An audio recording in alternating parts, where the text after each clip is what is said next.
एक दिन हरी तोता अपने दोस्तों के साथ जंगल में लकड़ियाँ काट रहा था। हमें लकड़ियाँ काटते हुए बहुत देर हो गई है। देखो अंधेरा भी होने वाला है। चलो जल्दी से यहाँ से चलते हैं। मैंने सुना है कि अंधेरा होते ही बादलों पर रहने वाली भूतिया चिड़िया की आत्मा जंगल में आकर पक्षियों को पकड़ लेती है।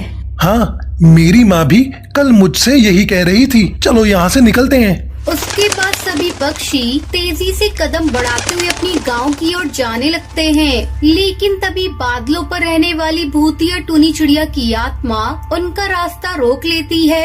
क्या बात है, आज इतने सारे पक्षी मेरा शिकार बनने वाले हैं। तुम सबको मारकर तुम्हारा खून पीकर बड़ा मजा आएगा। नहीं नहीं, भूतिया चिड़िया की आत्मा हमें छोड़ दीजिए। हम सभी गरीब पक्षी हैं। हमारे परिवार को पालने वाला हमारे सिवा कोई और नहीं है। अगर आप हमें मार दोगी तो हमारे परिवार वाले भूखे मर जाएंगे।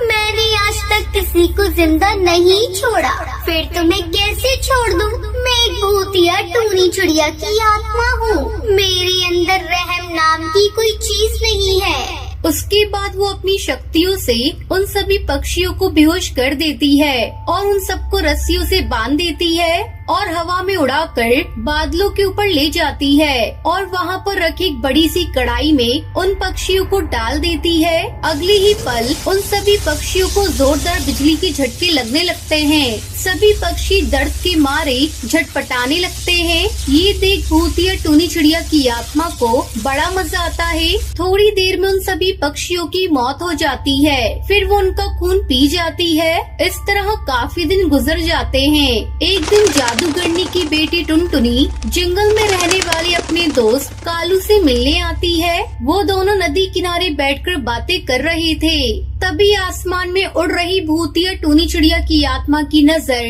जादूगरनी की बेटी टुनटुनी पर पड़ती है। अरे वाह, ये तो जादूगरनी की बेटी है। आज तक मैंने कभी जादूगरनी का खून नहीं पिया।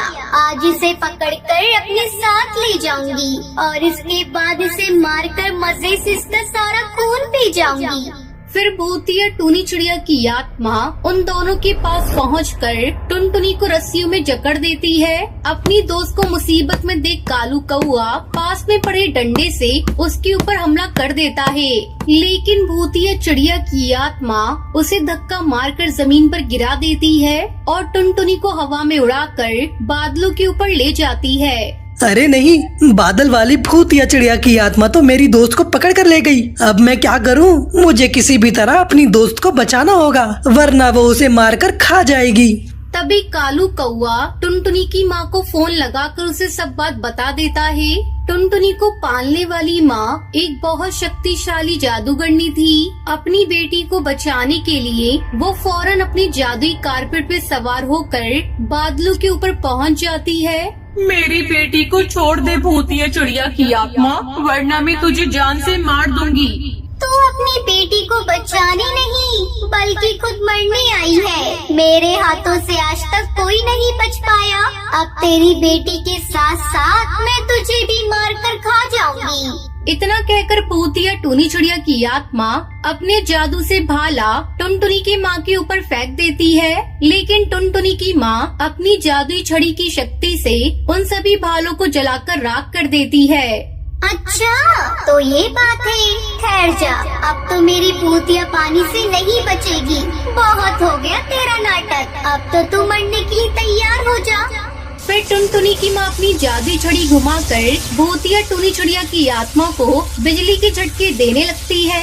हाय रे, ये तो बहुत ही खतरनाक बिजली के झटके हैं। मुझे बहुत दर्द हो रहा है, मुझसे बर्दाश्त नहीं हो रहा, मुझे छोड़ दो। तभी भूतिया टूनी चिड़िया की आत्मा के शरीर में आग लग जाती है और देखते ही देखते उसका सारा शरीर जलकर राख हो जाता है।